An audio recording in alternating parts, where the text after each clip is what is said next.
Bonjour à tous, bienvenue dans la 6e vidéo, toujours sur la réalisation d'une maquette d'un arrêté irrégulier. Nous sommes à l'objectif pédagogique numéro 2 et à son dernier objectif intermédiaire qui est de tracer l'angle de courroyage et la vue par bout. On passe sur le logiciel. Logiquement, à part cette vue par bout ici, qui est en rose que je vais vous expliquer, vous devez être rendu là dans vos tracés. Si vous ne l'êtes pas, je vous invite à regarder les vidéos précédentes pour pouvoir continuer le projet. Donc, l'angle de courroyage, ça sert à quoi? L'angle de courroyage, on va le tracer ensemble, mais je vous explique, il sert à voir les pentes sur notre vue en plan afin de créer les délardements. Ici, nous avons la vue par bout, et l'angle de courroyage va nous servir aussi à créer cette vue par bout, à la dessiner sur notre vue en plan. Et là, nous voyons que ça sert à voir notre arrêtier finalement complet et délardé. C'est-à-dire que notre arrêtier par bout, c'est-à-dire que là, si je modifie le groupe et que je l'extrude comme ça, hop, je le prends, je clique à côté, je le prends, je vais le tourner, voilà. Donc voilà. Là, ça c'est notre arrêté par bout. Ça veut dire que on ne le regarde pas de dessous, du dessus, de sur le côté. On le regarde par bout comme si on se prenait en pleine figure. Et là, en fait, on voit les délardements. Donc, le délardement de notre versant B et le délardement de notre versant A. Et voilà ce que l'on va tracer sur notre épure. Donc, j'enlève ça. Je reviens au-dessus. Hop, lui, je l'efface. Donc, je vais tracer une droite perpendiculaire par rapport à la ligne de trave qui va croiser ma sablière de dégauchissement A et ma sablière de dégauchissement B.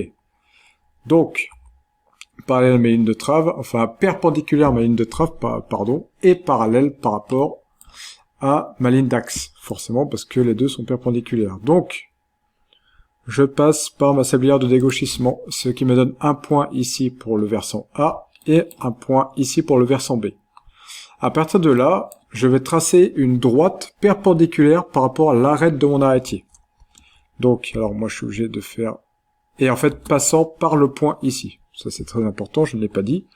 Alors pour ma part sur le logiciel, je suis obligé de tracer d'abord une perpendiculaire, hop, et après de reporter ce point-là. Là, j'efface ça.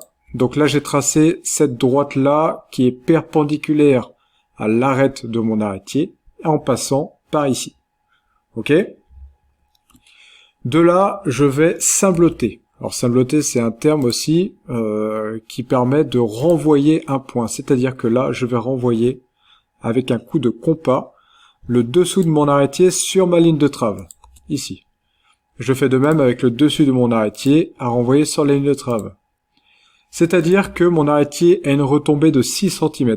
Et c'est-à-dire qu'ici, j'ai renvoyé 6 cm sur ma ligne de trave. Si je me suis pas planté, d'ici à là, j'ai bien 6 cm. Et de là, je renvoie mes deux points à filer sur mon arrêtier vu en plan.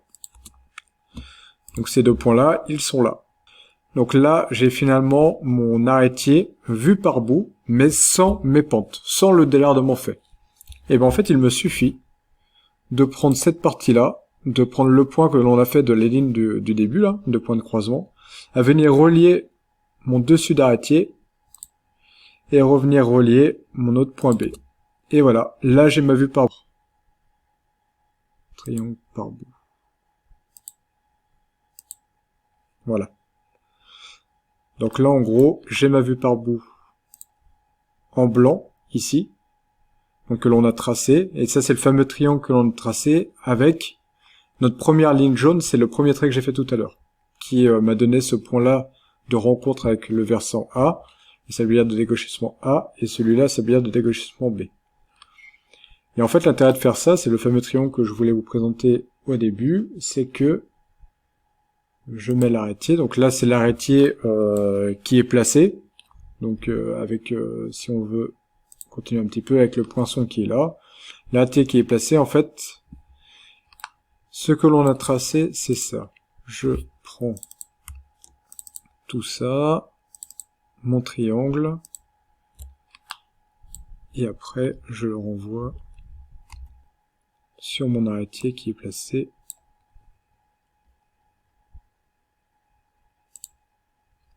Voilà. Ça fait un peu de manipulation, mais en gros, voilà, c'est ça. Voilà ce qu'on a fait. On a renvoyé d'équerre par rapport au dessous de notre arrêtier, enfin par rapport à notre arrêtier, à venir rencontrer notre ligne de trave, ici. Et en fait, ce qui nous a permis d'avoir notre vue par bout. Donc là, on voit bien que notre triangle, finalement, bah, on arrive à voir le délardement du versant B et du versant A ici. Et voilà pour cette explication de la vue par bout. Ensuite, alors ça c'est un point assez important là que je vais vous montrer, que j'ai failli oublier de vous montrer. Je reviens en arrière, je dégage tout ça. C'est ça. En fait, à quoi ça sert la vue par bout et pourquoi on le laisse sur notre arrêtier aussi, c'est pour pouvoir prendre nos angles afin de délarder notre arrêtier. Afin de le faire avec les machines, c'est ça que je veux dire. Il faut juste que je trouve où je l'ai placé. C'est quoi déjà? Vue par bout.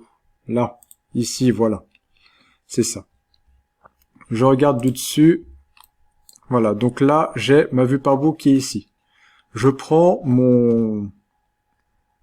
Je peux pas l'avoir, là, j'ai un problème graphique avec mes couleurs et du coup on voit mal. Enfin bref, ma vue par bout est en rose.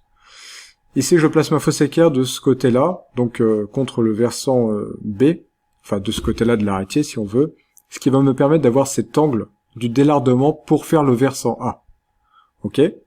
Et de là, ma fosse équerre, je sors soit ma scie circulaire, soit ma déligneuse, mais là je me suis amusé à prendre une petite déligneuse. Je garde mon angle, hein, toujours de ma vue par bout. Je la place sur ma déligneuse. Et après, j'ai plus qu'à incliner ma lame à cet angle-là de la fosse équerre. Et ben finalement, je viens de faire le délardement de mon versant A. Et puis après, B c'est pareil, j'inverse juste la fosse équerre de côté.